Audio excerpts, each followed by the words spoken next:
welcome Dr. Anjali. Today's first speaker is none other than our own Dr. Anjali Bhatt, a bright young endocrinologist from the city of Pune. You have been hearing her with her very passionate science throughout the last day. Welcome to you, Anjali, and over to you for your topic. Thank you so much for the wonderful introduction. And we have an interesting session in the morning. And the first talk is going to be transitioning from traditional to a personalized care with IPDM. I think we have come a long way from the understanding about diabetes as a disease it's divided into type 1 or type 2, where there is insulin deficiency, insulin resistance. We have come a long way from there to understanding that it is a collection of extremely heterogeneous people, which might start on one end as people who are born with severe abnormalities in carbohydrate metabolism, not only in insulin, but also at the level of glucagon or at the level of the periphery. And then we have again a heterogeneous group of a large population, which we call as type 2 diabetes. And there are a number of pathophysiological factors that are involved in the way these people respond to your treatment. So it starts from insulin resistance to relative insulin deficiency to insulin dependence to factors like nutrition, the exercise, the mental status of the patient.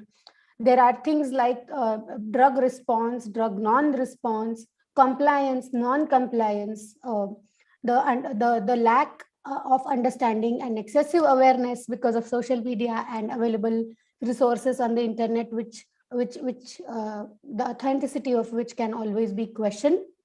So what we have now understood about is that there is not going to be anything which will have one size fit to all. And from the traditional guideline approach, where we had an approach that, okay, this is the level of glucose above which we call it diabetes. We start on drug A called metformin.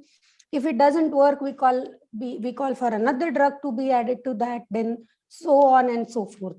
Now we know that it's not as simple as that a protocol made from step 1, step 2, step 3, step 4. It is almost like we have 7 billion types of diabetes and 7 billion types of people around us. And everyone needs to be taken into consideration as an individual patient and not just as a disease called diabetes. So with that, we are going to have a talk today. Let me in the beginning put a disclaimer that this talk is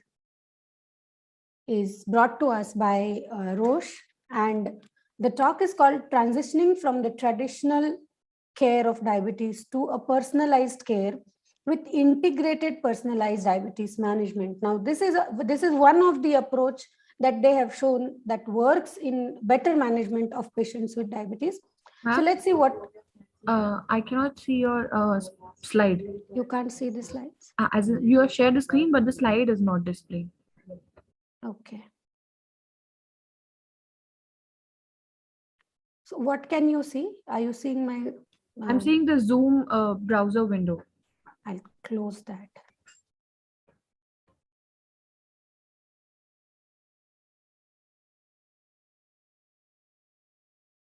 Now can you see? Yes. Okay. So let's see what we are going to talk. We're going to talk about diabetes, an elusive disorder. In spite of all the efforts, let's see where we are in management of diabetes. Change in the approach from guideline-based to a precision medicine where individual patient is taken into account, including all the factors apart from medications. We can have a structured solution to personalization, because personalization isn't easy, and it takes a long time. It takes resources, it takes tools, it takes education, it takes awareness, it takes mental health of the doctor itself. So we're going to need a direction or a structured solution to personalizing. Then only it will work, because guidelines work because they're structured. And then we'll look at the study that was conducted on personalized diabetes management called Pro-Value study, and see whether such an approach is going to be evidence-based or not. So we all know that diabetes is something that we are still finding elusive to get into target. in spite of all the methods or the efforts to prevention and management of diabetes, we still have the prevalence of diabetes in our country as high as 10%. So if 10 people are sitting in a hall, one of them is going to be diabetes, and we are the largest contributor to the pool of diabetes in the world. And not only that, not more than 20 to 25% people in our country have achieved the target that is known to prevent the complication in future. If we have to hypothetically, there are some trials also, but even if we consider hypothetically, if we try to take an average HbA1c of the country's diabetes, people with diabetes, I don't think it will be anything lesser than 8 to 9%. And probably this is not, this is the case similar in most of the countries, in spite of advances, in spite of technology, in spite of newer and newer medications, we are yet to reach the elusive target of less than 7% of HbA1c when it comes to averaging the patients with diabetes. And there is something called as, and often talked about as, clinical inertia, which is said to have an important, to be an important driver of suboptimal glycemic control. There are factors like there is a lack of initiation or intensification of an anti-diabetic therapy. There is always a reluctance from the patient as well as doctor's side to accept that the blood glucose has gone up and we need to initiate an anti-diabetic therapy. The anti-diabetic therapy may not be a tablet always. It may be changes in lifestyle. It may be modification in diet. It may be increase in exercise. It may be dealing with the mental stress. But there is always a reluctance of saying that, okay, this might be temporary and let's wait for some time. And then that sometimes probably never end for 2 years, 3 years, 5 years, and the patient comes with frank complications.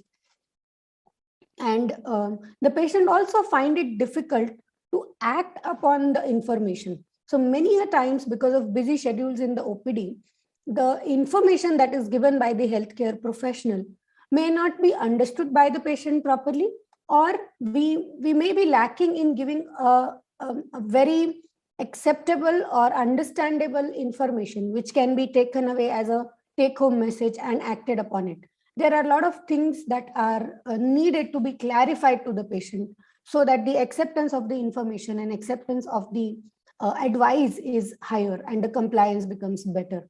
And that is why personalizing the management of diabetes according to the patient's individual profile, there are so many things that need to be taken into account: the patient's educational background, the patient's financial background, the acceptance of the disease, readiness to accept the treatment.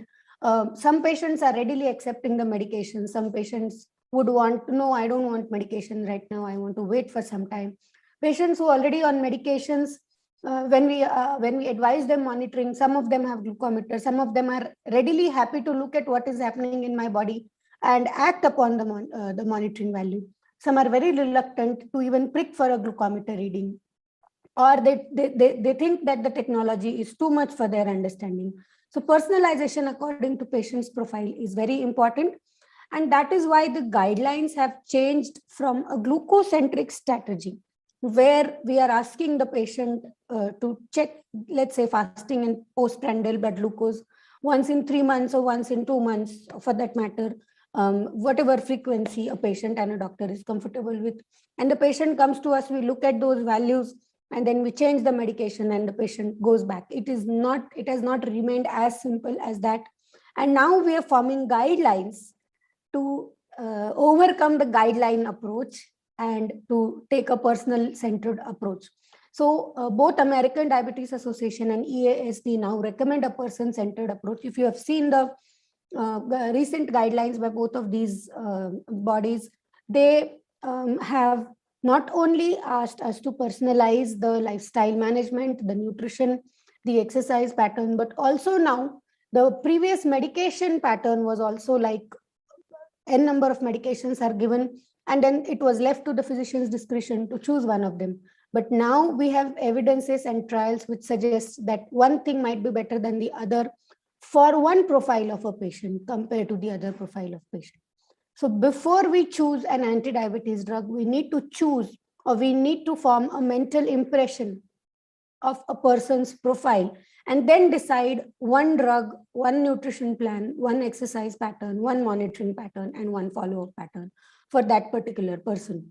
So it is absolutely understandable that such an approach may not be possible at all levels of healthcare, especially in India, where there are primary healthcare settings. It may not provide you the kind of support that such a approach requires, where there is a need of a team, there is a need of a resources, there are need of technology.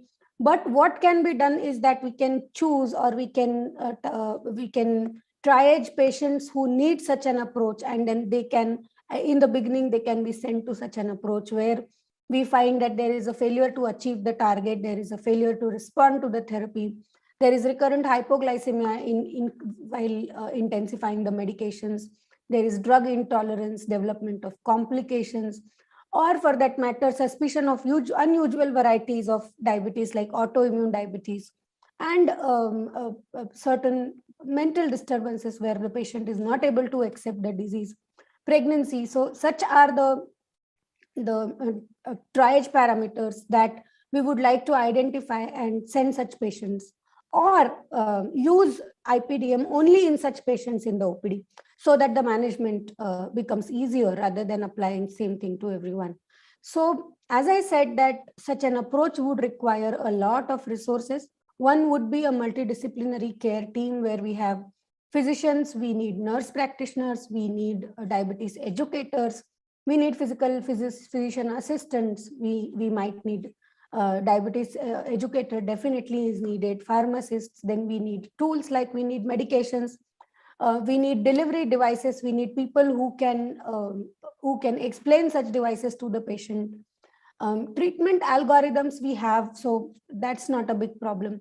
And self-monitoring glucose systems, this is also readily available, but there is a lack of understanding and explaining the use of self-monitoring of blood glucose devices in many of our patients. I've seen many patients having a glucometer, but not using it. Let's say for last 6 months, I have not used it. I don't even know whether it is working or not. I don't know whether the strips will work or not. So they're buying the tools, but they are not empowered to use them. And that is why education is very important, which may include lifestyle in medication, lifestyle modification, or use of medication. Many people get confused. When should I take the medicine? Is it important to eat after taking the medicine or not? Self-monitoring of blood glucose will need a structured approach. We'll look in the next slides over it. So that is why an example is presented here, which is a holistic therapeutic approach, a 6-step approach, or a solution which is structured, given to personalization, because we may not know in front of when the patient is in front of us as to how to personalize, how to ask, what questions to ask, what are the steps to personalization, because personalization may become vague and you may not know where to start and where to end when it comes to personalization. So let's have some structured solution to the personalization, because we have discussed that every person is different, not only in terms of the profile of carbohydrate metabolism abnormalities, but people communicate differently. They want different things from life. They have different strengths and weaknesses. And when we shift our focus from treating diabetes or treating the blood glucose to treating the patient, we understand that it is important to personalize, and there are multiple factors that can be taken into account when it comes to personalization. So this the structured solution, which was tried in trials called integrated personalized diabetes management, it incorporates 6 defined steps that are repeated in every follow-up throughout the diabetes care process. And once the healthcare team, which not only includes doctors, it is very understandable that all of this cannot be done by the treating physician. So the team once gets well versed with the steps, and then it becomes easier and less time consuming. In the beginning, it might take some efforts to establish, and we can have certain solutions titrated to our needs as well as capabilities. So at a different level of care, we can adopt different types of solutions, one of which is IPDM. A structure, the 6 steps included are structured assessment or training, For example, you can have a questionnaire or you can have a format of a history taking, which can be done either in the pre-consultation area by an assistant or by the doctor. Then we have the treatment and the related advice of monitoring the self-monitoring of blood glucose, that is glucometer monitoring. So unless, rather than telling the patient, just check your blood glucose, if you tell them that check at fasting, first thing before getting up, 2 hours after breakfast, or 2 hours after lunch, or 2 hours after dinner, or at the time when the person is developing symptoms suggestive of hypoglycemia, uneasiness. So a structured way of suggesting the SMBG, and it is very useful to ask them to document those, because without documentation, person would often tell me my blood glucose is somewhere around 150, somewhere around 200. So that doesn't give any useful information about what we are supposed to do over that structured the unstructured glucose readings. So documentation is important. In IPDM, it was digitalized and all the data was entered in a system. Then systematic analysis of what we have documented. For example, there is a person whose blood glucose only drops just before the lunch. So I can advise a pre-lunch snacks in between, mid-morning snack. Or somebody who is having only high blood glucose after lunch. So I can shift the calories, or I can add a carbohydrate absorption inhibitor at the time of the lunch. So after the systematic analysis of the data that we've got from the patient, we can personalize the treatment. And what is most important at this step is to include the patient. If I tell the patient that in last 10 days or 1 month of your monitoring, I can persistently see that your blood glucose is dropping at 11 a.m., the person is very likely to accept the treatment, or he's very likely to comply to what you are telling.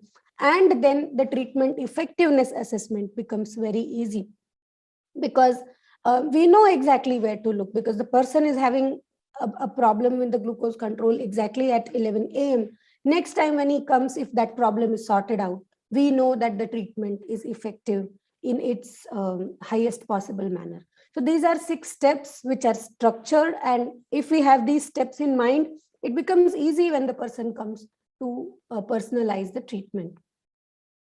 So we have seen that apart from your medications, there are other aspects, that lifestyle, diet, physical activity, and all these can be structured and tailored to your clinic or your own setup, where it can make the things easy for the doctors and effective for the patient. I'm so sorry about that. Now this IPDM structured solution was tried in a trial called as Pro-Value study. And let's see what are the results. It included 907 patients from 101 study sites, and the primary endpoint was improvement in glycemic control. We don't always need a medication to drop the blood glucose. Such solutions, awareness, education can also result in improvement in the glycemic control.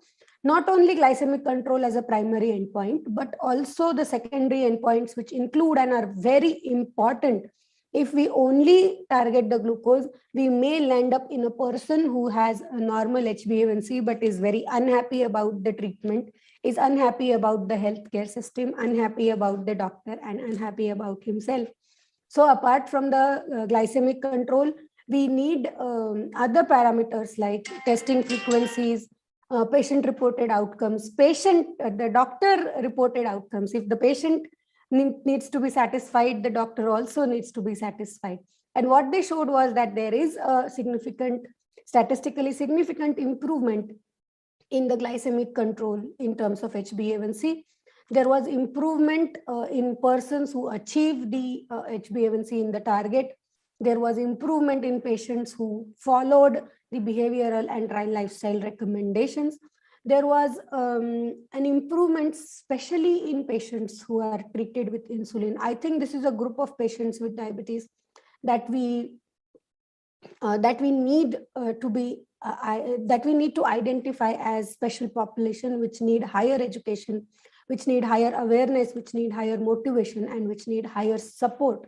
Because it's not easy to manage insulin at home for the patients, because day-to-day level changes require day-to-day level improvement, or day-to-day level changes in the insulin doses, the hypoglycemia, awareness hypoglycemia, the management empowerment to manage hypoglycemia. And that is why we can, as a first step, we can identify patients on insulin specifically to initiate the personalization of management with diabetes. Now, patient satisfaction was much better rather than just telling the patient to take the medicine. If we personalize the approach, the patient satisfaction improves, and as a result, the patient's adherence and compliance also improves. Now, it might be tiring and it might be sometimes intimidating for the doctors also to treat patients with diabetes, especially in spite of your efforts from the pharmacological, in spite of all your efforts, the patient may not get control, or the patient may not be happy with the treatment. And at that point, it becomes sometimes frustrating to treat such patients. And that is why such approaches, which result into a meaningful outcome, not only improve the satisfaction of the patient, but also the satisfaction of the doctor. Now, in the ProValue study, when they used IPDM, they saw that the healthcare professionals could overcome errors in therapeutic objectives. They could initiate adequate treatment in a timely manner, and they could manage to intensify treatment until the therapeutic goal is achieved. The patient felt empowered about the health literacy. Patient-doctor communication was the better. They had more confidence in the doctor, and the healthcare system has a structured solution which can be easier to implement and is more outcome based. So even though we have all the technology available, even though we have all medications available, we know what to do from the diet point of view, we know what exercise needs to be done, but there is some gap over there in the knowledge that the healthcare system has, and in implementing or in imparting this knowledge to the patient where it is needed. And I think for that, such structured solutions are useful. This is one example that was tried in ProValue study, but according to our needs and capabilities, we can have such solutions in our own clinics. And that way we can approach this disease, which is kind of elusive, and we change our approach from guideline based to precision. And I saw that I have shown you that such approach needs to be structured so that it takes less time and it gets implemented in a proper manner. And one of them we have discussed, and we can have tailored approach according to the requirement. With that, I would like to thank the organizers and Roche for having such an interesting topic. I learned a lot by presenting it. And I think we have 3 minutes. So if there are any questions, we can take up. Or thank you, Dr. Anjali, and welcome, Dr. Chawla. Hello, sir. So I think a very quick question which I would like to ask Anjali is, in your own practice, what is your biggest challenge in being able to do this, and how do you overcome it? Because we are all aware and we are even more convinced after your talk. But what do we do in our clinics? Right. So I think all of us are more or so doing it, but may not have thought of it as a structured pattern. Like we do a structured assessment. I have a structured history format, which is filled up by an assistant in the pre-consultation area. So I save time there in asking, since when do you have diabetes? What are the medications that you are on? These are the questions that can be asked by an assistant. Even a non-doctor person can ask such questions. So patient, I am in process of making it digitalized. The patient can on his iPad add those things, and we save time over there so that the quality time can be given to the patient. Then definitely we structured the pharmacological thing. We are all expert in how to choose a medication. Now we have been talking about it. But what comes after that is, again, as I said, a structured SMBG pattern is given to the patient. So when exactly the person needs to check the glucose.